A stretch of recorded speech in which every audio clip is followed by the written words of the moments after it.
প্রশ্ন হচ্ছে যারা তোমার টিমের ক্রিম প্লেয়ার্স তারা যদি আলটিমেটলি ম্যাচের পর ম্যাচ বেঞ্চে বসে থাকে, শুধুমাত্র তাদের কনফিডেন্স লেভেলটাকে শ্যাটার করছে সেটা তা নয়, ন্যাশনাল টিম কোচের কাছেও অপশনগুলো খুব রেস্ট্রিক্টেড হয়ে যায়।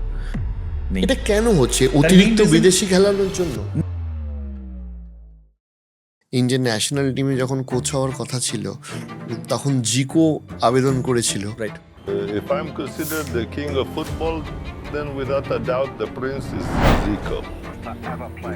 আমাদের ফেডারেশন বলল বাজেট নেই। হ্যাঁ, মানে এই লোকটা জাপানের ফুটবলটা চেঞ্জ করে দিল। আমি তোমাকে তার একটা ছোট্ট গল্প বলি।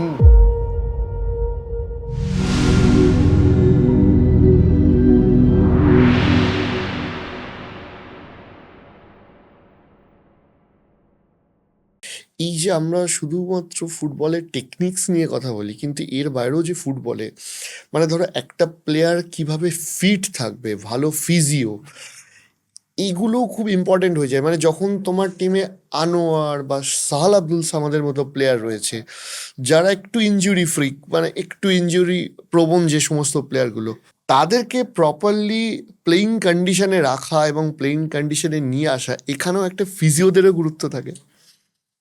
এটা যদি তুমি আমার মোহনবাগান পার্সপেক্টিভ থেকে বলো, ভারতবর্ষের সেরা দুজন ফিজিও মোহনবাগানে, অভিনন্দন এবং পিন্টো। তো সেখান থেকে দাঁড়িয়ে মোহনবাগানে এই প্রবলেমটা কিন্তু নেই। আমি জানি, আমি অভিনন্দন আমার বন্ধু, আমি ওকে দীর্ঘদিন ধরে চিনি। অভিনন্দনের মতো ফিজিও ভারতবর্ষে is a rare thing. I mean, ও লখনৌ সুপার জায়ান্টেও কাজ করেছে। He is terrific. মোহনবাগানের আইকনিক সিজনগুলো যদি তুমি দেখো, 2014-15 season I league, Abhinandan was the physio. 2016 federation cup, Abhinandan was the physio. 2019-20 season Mohun Bagan champion, Abhinandan was the, না অভিনন্দন সে বছর ছিল না, বাট হায়দ্রাবাদ চ্যাম্পিয়ন হলো ISL, অভিনন্দন ওয়াজ দ্য ফিজিও। ফিরে এলো মোহনবাগান, পরপর 3 বছর চ্যাম্পিয়ন হলো, অভিনন্দন ওয়াজ দ্য ফিজিও। সুতরাং ওটা সমস্যা নয়। আমার বক্তব্য হচ্ছে ওকে খেলানোর জন্য বলা হচ্ছে যে অপশন কোথায়, বিকজ ডিমি পেট্রাটাস ওই জায়গায় খেলতো। আমার কথা হচ্ছে রবসন খেলছে, রবসন বাঁদিকে খেলছে, আমি ধরে নিলাম যে ওর জায়গাটা নাম্বার 10, সেই জায়গা থেকে দাঁড়িয়ে ডিমি পেট্রাটাস ওই জায়গায় খেলছে, ও খেলতে পারবে না। আমার প্রশ্ন হচ্ছে অনিরুদ্ধ থাপা, দীপক টাংড়ি বসে আছে দিনের পর দিন, এরা যে কোনো ISL টিমে first choice players, captain material, তাদেরকে আমরা রেগুলার প্লেইং টাইম দিতে পারছি না। আমরা স্বপ্ন দেখি যে বিশ্বকাপ খেলবো। প্রশ্ন হচ্ছে যারা তোমার টিমের ক্রিম প্লেয়ার্স তারা যদি আলটিমেটলি ম্যাচের পর ম্যাচ বেঞ্চে বসে থাকে, শুধুমাত্র তাদের কনফিডেন্স লেভেলটাকে শ্যাটার করছে সেটা তা নয়, ন্যাশনাল টিম কোচের কাছেও অপশনগুলো খুব রেস্ট্রিক্টেড হয়ে যায়। যে আমার ফার্স্ট চয়েস আছে, যখন কনস্ট্যান্টাইন কোচ ছিল তখনও কিন্তু এই সমস্যাটা ছিল না। Indian football was on safe hands. কনস্ট্যান্টাইনকে ছেটে ফেলা, তারপর থেকে কিন্তু ভারতবর্ষের ফুটবলে এই নতুন ক্রাইসিস সিচুয়েশনটা তৈরি হওয়া। ইগর স্টিমাচ মাঝখানে এসেছিলেন, 1 বছর ভালো করেছিলেন, বাট তাছাড়া তুমি যদি দেখো এই যে হাহাকারটা, এটা কিন্তু একটা প্রসেস। আমি হঠাৎ করে 2000 ফেডারেশনের সম্পর্ক শেষের দিকে খুব একটা সুসম্পর্ক ছিল, হ্যাঁ, মানে ইভেন কনস্ট্যান্টাইনের ক্ষেত্রেও ব্যাপারটা তাই। কিন্তু আমি ওটাই বলছি যে আলটিমেটলি কনস্ট্যান্টাইনের ক্ষেত্রে আমরা তখন, আমার এখনো মনে আছে যে প্রণয়ের ওই ভুলটা না হলে ইন্ডিয়া এশিয়া কাপের সেকেন্ড রাউন্ডে কনফার্ম যেত। এবং সেই সময় ফুটবলে একটা প্লেয়ারকে এভাবে দোষারোপ করা ঠিক না, মানে আমি বলছি যে একটা ঘটনা। এবং আমি বলছি যে সে সময়টা তো যে চয়েসটা হতো ইন্ডিয়ান ফুটবলে, ও ইন্ডিয়ান মনস্তত্ত্বটা খুব ভালো বুঝতো। তারপরে যারা ফরেন কোচেস এসছেন, আমি with every due respect to Khalid ভাই বলছি, খালিদ ভাই খুব ভালো পারফর্ম করেছেন উইথ জামশেদপুর, হ্যাঁ, with north east United. But আমার মনে হয় যে ন্যাশনাল টিম কোচ হওয়ার জন্য ভারতবর্ষে যদি সবচেয়ে যোগ্যতম ইন্ডিয়ান কোচ কেউ থেকে থাকে, সেটা সঞ্জয় সেন, ডাউটলেসলি। অ্যাবসলিউটলি। একটা ডাকাবুকো মানসিকতা, লড়াকু মানসিকতা, টেকনিক্যালি সো সাউন্ড। মানে তুমি যদি সঞ্জয় দাস সঙ্গে 15 মিনিট বসো, ফুটবল নিয়ে আলোচনা করো, তুমি মোটামুটি তোমার মনে হবে যে I am coming up with a lot of wisdom. সেটা ভারতবর্ষে আরেকটা মানুষ যে প্রমাণ করেছে, অ্যাবসলিউটলি চ্যাম্পিয়ন লাখটাও থাকা চাই, একদম তাই ফুটবলে। তো সেটা আমি সুভাষ ভৌমিক, সুব্রত ভট্টাচার্য জমানা পরবর্তী অধ্যায় যদি তুমি দেখো, ইন্ডিয়ান কোচেদের মধ্যে ও Renedy is a very good coach, হ্যাঁ, ওয়াদু ভাই, Mehrajuddin Wadoo is a very good coach, Floyd ভালো কোচ, ফ্লয়েড পিন্টো। তো overall coaches are there. Even আমি তোমাকে এটাও বলছি, Bibiano is a fantastic coach, যদিও জুনিয়র স্তরে কোচিং করায়, ইজ আ ফ্যান্টাস্টিক কোচ। আমার বক্তব্য হচ্ছে even Naushad Moosa outstanding coach. Indian coaches who are with a modern mentality should come up with more preferred works in the national team. Junior level আমি আবারও বলছি top notch foreign coaches লাগবে, যারা Indian ফুটবলটাকে shape দিতে পারবে। বেসিকটা ঠিক করতে পারে। অ্যাবসলিউটলি, এটা যদি করা যায় ইন্ডিয়ান ফুটবল। অদ্ভুতভাবে আমার এখনো ভাবি যে ইন্ডিয়ান ন্যাশনাল টিমে যখন কোচ হওয়ার কথা ছিল তখন জিকো আবেদন করেছিল, রাইট, আমাদের ফেডারেশন বলল বাজেট নেই। হ্যাঁ মানে মানে কি বলবো, না এটা যে লোকটা জাপানের ফুটবলটা চেঞ্জ করে দিল, হ্যাঁ মানে এইটুকু বাজেট নেই। আমি তোমাকে তাহলে একটা ছোট্ট গল্প বলি। হুম 2017 ওয়ার্ল্ড কাপ, তখন লুইস নটন-ডি ম্যাটোস ইন্ডিয়ান ন্যাশনাল টিমের কোচ। হুম আমি দিল্লিতে ছিলাম, তো আমি নভিকা পাটিয়ার সঙ্গে প্র্যাকটিস দেখতে যেতাম। তো আমার এখনো মনে আছে, তখন আনোয়ার ন্যাশনাল টিমের player, under 17, Jeakson and all, they are playing. One young Indian player named Komal Thatal যাতা করতো ট্রেনিংয়ে, যাতা। মানে আমি নিজে লুইস নটন-ডি ম্যাটোসের সঙ্গে কথা বলেছিলাম। হি সেড দ্যাট যদি নিজেকে ধরে রাখতে পারে, he would be the next Neymar of Indian football. He is that good. Ball তার পায়ে বশ মানত, এতটাই ভালো ফুটবলার। টেরিফিক শুটিং ক্যাপাবিলিটিস, দারুণ প্লেয়ার। সেই ছেলেটা তারপর এটিকেতে সাইন করলো। নেক্সট 5 বছরে 3টে কি 4টে ম্যাচ খেলেছে। এখন চেন্নাই এনএফসিতে রিজার্ভ টিমেও চান্স পাচ্ছে না। কোয়ালিটি খারাপ নয়তো।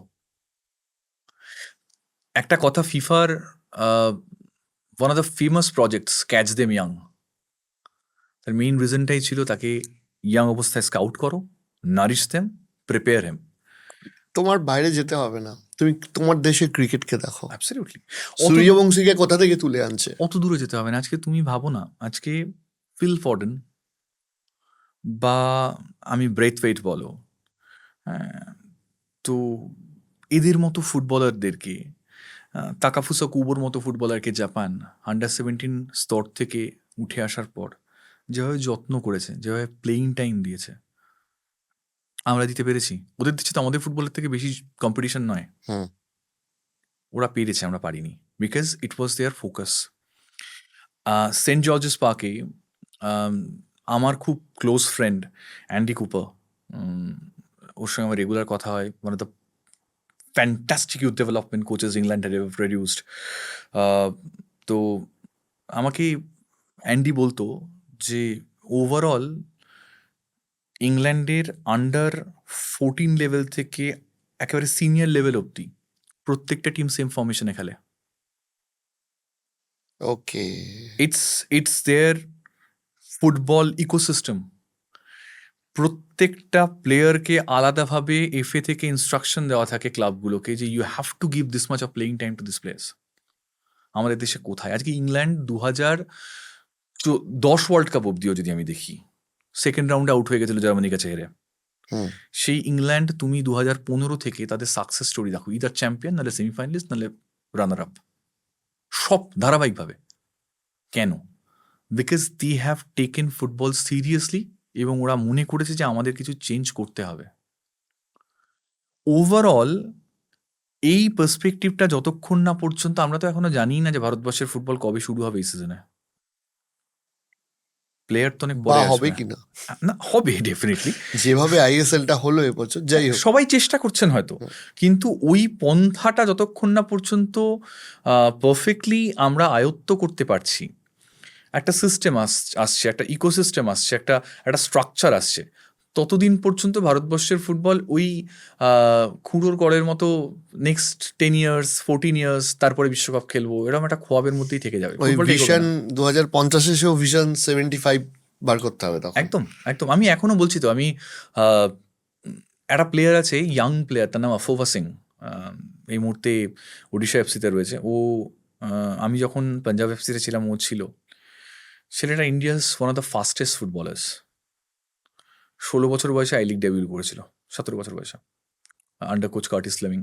প্রিমিয়ার লিগ লেজেন্ড, আমাদের কোচ ছিল। এবং কার্টিস অলওয়েজ একটা কথা বলতো, Afobe would be a star.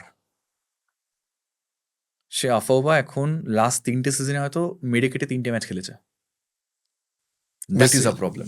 আচ্ছা, তোমার গত বছরের ওয়ার্ল্ড কাপের যখন কমেন্ট্রি করেছো তখন একটা দারুণ জার্নির মধ্যে দিয়ে গেছে। ওয়েন রুনি, ফিগো, হ্যাঁ, ফিগো, আরো বড় বড় প্লেয়াররা এসছে। এদের সাথে ইন্ডিয়ান ফুটবল নিয়ে কথা হতো? ডেফিনেটলি মানে সোল ক্যাম্বেলের সঙ্গে স্ট্যান্ডার্ড অফ ইন্ডিয়ান ফুটবল নিয়ে এদের বক্তব্যটা কি ছিল? দুজনের সাথে বিশেষভাবে আমার হয়েছিল। একটা হচ্ছে রবার্ট পিরেস এবং একজন অবশ্যই মানে তোমার সোল ক্যাম্বেল। সোল ক্যাম্বেল খুব প্রাণখোলা একটা মানুষ। ও ইন্ডিয়ান ফুটবল নিয়ে খুব কৌতূহল ওর, যে 150 কোটির দেশ, সেই দেশটা কেন বিশ্বকাপ খেলে না একটাও। রবার্ট পিরেস নিজে আইএসএল খেলে গেছে এফসি গোয়ার হয়ে, ও কিছুটা জানে। ও সেই সময় ফুটবল নিয়ে যে উন্মাদনা দেখেছিল ওটা এখনো ওর মনে থেকে গেছে। তো ওর কাছে এটা প্রশ্ন যে ইন্ডিয়ান ফুটবলে এমন কি হলো যে এত বছর পরেও, 12 বছর পরেও ইন্ডিয়ান ফুটবল সেই যেখান থেকে সে দেখে গেছিল তার থেকে ডেফিনেটলি মানে ডেভেলপমেন্ট তো কিছুই হয়নি। বাট তারপরেও specially Robert Pires use to say যে ভারতবর্ষের ফুটবলে তখনও কোনো ট্যালেন্টের অভাব ছিল না। হি বিলিভস আজকেও নেই। আমি যেটা এইমাত্র বলছিলাম অ্যান্ডি কুপারের কথা, যখন আমি এই প্লেয়ারদের নাম বললাম আফোবা অ্যান্ড অল, তো অ্যান্ডি অলওয়েজ একটা কথা বলে, ভারতবর্ষের ফুটবলে অ্যাবান্ডেন্স অফ ট্যালেন্টস, প্রচুর প্রচুর প্রতিভা, কিন্তু সেই প্রতিভাগুলো কোথায় গিয়ে নিজেদেরকে, তুমি দেখো না আজকে যে প্লেয়ারগুলো এই স্ক্যালোনির আর্জেন্টিনাকে হারিয়ে আসছে 2-1 গোলে, সেই প্লেয়ারগুলো ওয়ার্ল্ড কাপ খেলছে, আর আমরা যারা হারছে তারা ওয়ার্ল্ড কাপ খেলছে, চ্যাম্পিয়ন হচ্ছে। তুমি ওই স্টেজটার পর থেকে ওই ট্রানজিশন ফেজেই তো সব হারিয়ে যাচ্ছে। এই আন্ডার 18, আন্ডার 20, মানে এটা লোকে জানে না, বিশ্বাস করো, যে স্ক্যালোনির আন্ডারে একটা আর্জেন্টিনা টিমকে, যে স্ক্যালোনি আর্জেন্টিনাকে ওয়ার্ল্ড কাপ দিয়েছে, তাকে ইন্ডিয়ান আন্ডার 20 2-1 গোলে হারিয়েছে, তাও বেশি দিন আগে না, হয়তো 5-7 বছর, 7-8 বছর আগে। অত দূরে যেতে হবে না, এই কিছুদিন আগে under 23 AFC Asia cup qualifier, সেই সময় ইন্ডিয়ান ন্যাশনাল টিমও খেলছিল, সিনিয়র টিম ওরাও খেলছিল নওশাদ মুসার প্রশিক্ষণে। এই সাহিল হরিজন বা এই মোহাম্মদ আইমেন, মোহাম্মদ সুহেইলের মতো ফুটবলাররা যে ফুটবলটা খেলেছিল, গোটা ভারতবর্ষের লোক বলেছিল যে এদেরকেই ফার্স্ট টিম খেলানো উচিত। এত ভালো ফুটবল, 4 গোল মারছে, 3 গোল মারছে, 25 গজ 30 গজ দূর থেকে গোলকিপারকে দাঁড় করিয়ে গোল করছে। অথচ এই প্লেয়ারগুলো যখন সিনিয়র লেভেলে ট্রান্সফর্মড হচ্ছে, ওয়্যার আর দে? এটা কেন হচ্ছে? অতিরিক্ত বিদেশি খেলানোর জন্য? না, আমার মনে হয় নাকি আমাদের টপ টায়ার লিগের টিমের সংখ্যা কম? না, এটাও নয়। আমার সংখ্যা আরও বাড়তে পারে, যেটা আমি শুনলাম যে লাস্ট মিটিংয়ে কেউ কেউ এটা নিয়ে বলেওছেন যে সংখ্যা বাড়ানো উচিত। ভারতবর্ষের ফুটবল লাস্ট 16 বছরে কটা টিম বন্ধ হয়েছে তুমি বলো? তার মেইন রিজনটা কিন্তু এটাই যে ভারতবর্ষের ফুটবলের বিনিয়োগ কম। আমরা ফুটবলটাকে বাণিজ্যিকীকরণ করতে পারিনি। যারা পয়সা দিত, এফএসডিএল এত পয়সা দিয়েছে ভারতবর্ষের ফুটবলে, 70 কোটি টাকা করে দিত, তাদেরকে আমরা হারিয়ে ফেললাম। এখন 5 কোটি টাকার স্পন্সর পাওয়া যাচ্ছে না বছরে, মানে কমার্শিয়াল পার্টনার। তো আলটিমেটলি আমরা ওদেরকে পেয়েছিলাম। একটা ফুটবল চালাতে গেলে তো টাকা লাগে, এটা অস্বীকার করার কোনো জায়গা নেই। এবং অনেকে হয়তো প্রশ্ন করবেন যে এফএসডিএল আশায় ভারত কি বিশ্বকাপ খেলেছে? এফএসডিএল তো নিজেরা নেমে ফুটবল খেলেনি, বিশ্বকাপ খেলেনি, কিন্তু back to back Asia cup তো খেলেছে। অ্যাবসলিউটলি। এবং এফএসডিএল কিন্তু একটা ভারতবর্ষের ফুটবলের স্ট্রাকচার এনেছিল, প্লেয়াররা রাইট টাইমে পয়সা পেত, ফুটবল পেশাদার হয়েছিল। এবং সেখান থেকে দাঁড়িয়ে ওরা কিন্তু শুধুমাত্র আইএসএল এ পয়সা বিনিয়োগ করতো, যারা জানে তারা ভুল জানে। ওরা একেবারে ওই আরএফডিএল থেকে শুরু করে আই লিগ থেকে শুরু করে সমস্ত জায়গায় ওরা ইনভেস্ট করতো। রিলায়েন্স ফাউন্ডেশন ইউথ স্পোর্টস গমগমে হতো। আমি নিজে কমেন্ট্রি করেছি, স্কুল কলেজ লেভেলের ফুটবলে 78,000, 90,000, 1 লাখ আইবলস লাইভ খেলা দেখছে। ফলে ওরা ফুটবলটাকে ছড়াচ্ছিল, এটা নিয়ে কোনো ডাউট নেই। ওরা মাঠে নেমে ফুটবল খেলবে না। আলটিমেটলি ওভারঅল যে পার্সপেক্টিভটা, সেটা তো ভারতবর্ষের ফুটবলারদেরকেই করতে হবে। ওটা এরকম নয় যে ওদের জায়গায় রামশ্যাম যদুমধু কেউ এলো আর ভারতবর্ষ বিশ্বকাপ খেলা শুরু করবে, ব্যাপারটা সেরকম নয়। Overall guidance was missing actually, big time.